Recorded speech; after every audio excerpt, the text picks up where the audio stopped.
I'm here in the locker room with General Manager Andy Costigan. Andy, it's the final home game of the season. Welcome to a special edition of Phoenix TV. Thanks, Richard. It's always a pleasure. Like I say there, it's the final home game. There's been a bit of a mishmash of results this season. We're currently sitting at 7th in the league table. What's the mood of the dressing room so far? I think the mood of the dressing room is one of honesty with ourselves. You know, we know that we're not the most talented team in the league.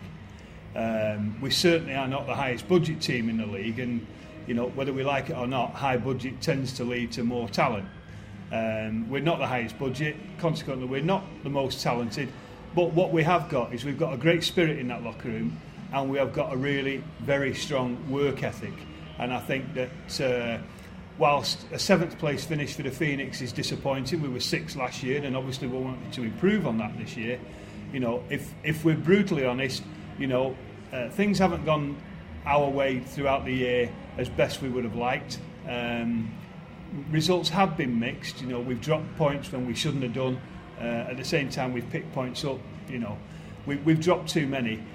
But now we're coming towards the end of the regular season. We're coming to the short playoff stint, and hopefully everybody's mindset will switch very, very quickly into the job that needs to be done. And that's obviously now, as we know, as of Saturday's results, that is confirmed. We will be playing the Sheffield Steelers, and we know exactly what they're all about. Hopefully they don't quite know as much about us as we know about them, but you know, we've got to get ourselves in a mindset to take on Sheffield in 2 games and make the most of the home ice advantage in that second game. Talking there about facing Sheffield, and of course not so long ago they let go of their enforcer Jeremy Cornish and replaced him with a very familiar name to British ice hockey, Dan Tessier. How much of a difference is he going to make? I think that was probably one of the smartest moves of the year by any of the teams in the BMI Baby League, if the truth be told. Cornish brought a lot of character to the team. He did bring an immense amount of toughness, and a couple of times I spoke to him, he was actually quite a nice guy as well. But in terms of what did he put on the table for the Sheffield Steelers in terms of hockey, in all honesty, not a great deal. And I think he would probably be honest enough to admit that himself. To release Jeremy Cornish and bring in a player of the class of Tessier is most definitely a signing coup by the Sheffield Steelers. Tessier brings a degree of toughness in a little fella, but he brings skill and he brings goals and he brings passion as well. And without a shadow of a doubt, I think that's probably the most significant, shall we say, signing deadline deal that was done this year in the BMA Baby League by a country mile.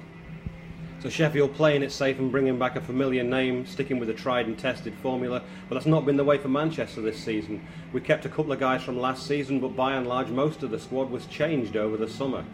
Is that a good strategy on Tony's part?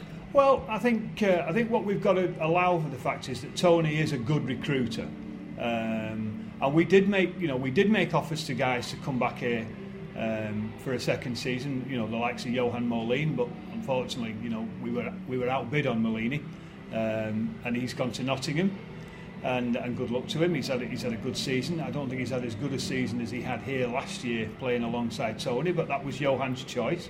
Nottingham put a better package on the table than we could afford to do, so there was no hard feelings towards Johan, that was for sure.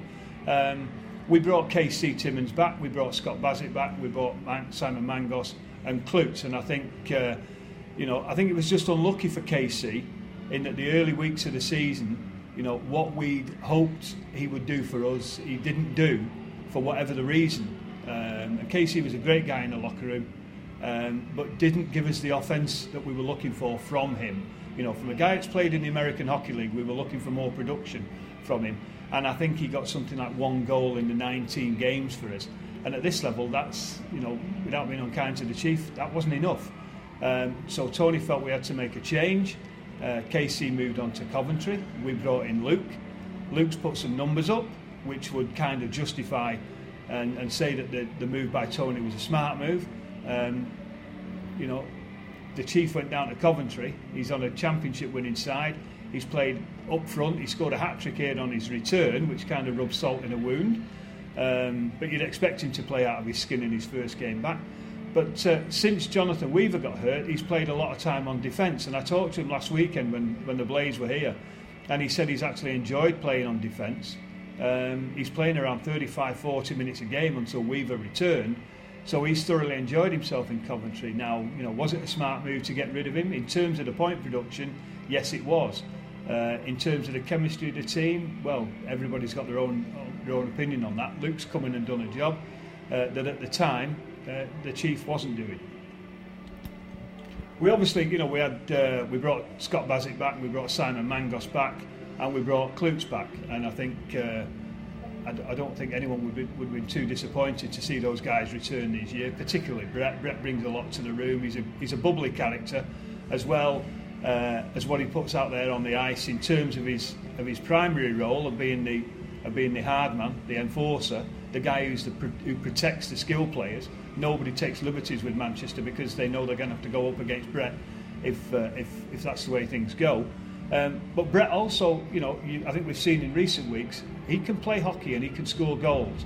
And I guess if you were going to be hypercritical, if Brett could add another 4 or 5 goals to his tally every year, then then you're getting almost a complete package. You're getting someone who's good in the room, protects his teammates, and can put the offence on the board as well. Talking about Brett Cloutier, obviously he's one of the fan favourites. How important is it to get the support of the fans behind an individual player as well as behind the team? Oh, it's immense. It's great for the fan. Having been a fan myself for years and years and years in hockey and in football, you always want to have somebody that you can really, really relate to. You can have a championship winning team, but if there's no personality there, then it does become just a little bit bland. And when you've got someone as large as life as Klutz is, then obviously the fans are going to hang on that, and with the role he plays for the team, whereby if the gloves have to come off, it's going to be Klutz. We're getting 2 for 1 there with Brett, and he is a great guy. He's a great guy, and he works hard, and he puts the effort in, and he doesn't lose many fights either. So, and when we come to that stage of the game, that element of the game, if you're going to have a hard man, you want your hard man to be a good one, and I believe we've got the best. Talked a little about the players that we'd re-signed from last season, but what about the players that were new to the team, especially one of the late off-season signings in the shape of Joe Tallari? He turned out to be a real diamond. Very much so, and it was funny how it came about, really, because Joe had been on the radar screen, but one guy in front of him in the recruiting team was a guy called Jean de Rocher, and the two of them had played together last season in North America at Johnstown. We'd looked at both, and we made the move on Jean de Rocher. We talked to his agent, he was keen to come, etc., etc. We made the contract offer, he accepted it. It was